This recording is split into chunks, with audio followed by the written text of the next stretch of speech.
athletes in high contact sports are having their brains destroyed.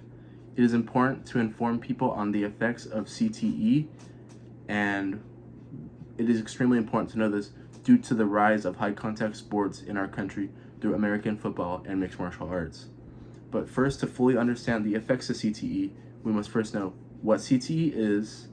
It is also good to know some famous athletes with CTE and what changes and rules are being implemented in different leagues around our country to help reduce the chances of developing CTE. So first, what is CTE? According to an article that was last reviewed in April 2019 from the National Health Services website, CTE is thought to be a disease caused by repeated blows to the head or repeated episodes of concussion. This causes a new protein to be formed in the brain, which causes a chain reaction, which causes brain cells to be killed off slowly, which eventually leads to symptoms of aggression, depression, suicidal thoughts or actions, memory loss, or loss of fine motor skills. The most difficult thing about CTE is that the disease is not diagnosable while an athlete or person is alive. To know if a person has CTE, they must be dead and their brain must be taken out and studied. This, though, takes away the point of knowing if a person has the disease so you could help treat them and find them help. This has led to many athletes with this disease taking their lives or taking the lives of others around them due to symptoms going untreated. So, who are some of these athletes who have had this condition? According to a list released by CBS News in February 2017, some of the most famous athletes with this in the NFL have been Ken Stabler, Tyler Sash, Frank Gifford, Mike Webster, and Andre Waters, along with many more athletes who have went through this condition unhelped. It is important to know that while these are some of the most famous athletes, it is happening to a lot of people in these leagues, and a lot of players are being speculated to have it. One of the most famous players being speculated to have it is former Steelers and Buccaneers receiver Antonio Brown.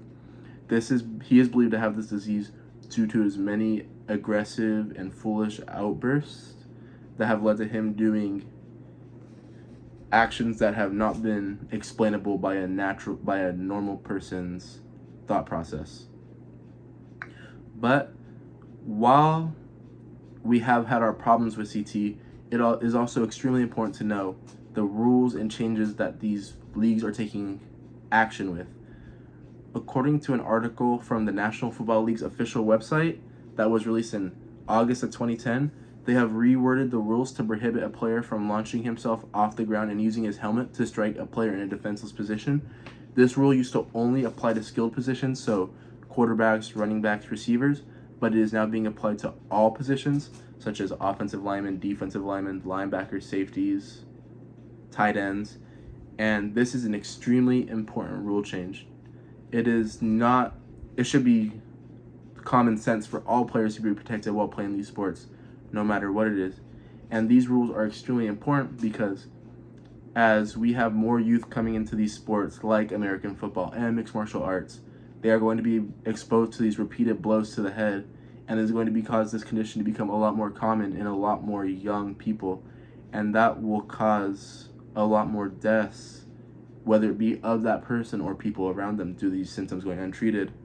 So it is extremely important that we inform people on the effects of CTE by telling them what CTE is, some famous people that have had CTE, so we can make these experiences more personable and put a face behind these stories, and inform them that while it may all seem bad right now, there are many precautions being taken to make these sports that our children love and our siblings love and all our family loves more safe for the players and for the family they have around them.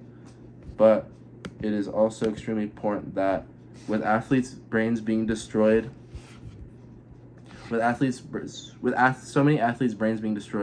it is extremely important that we put more money and time into researching the long-term effects of CTE and how we can diagnose this disease before an athlete dies.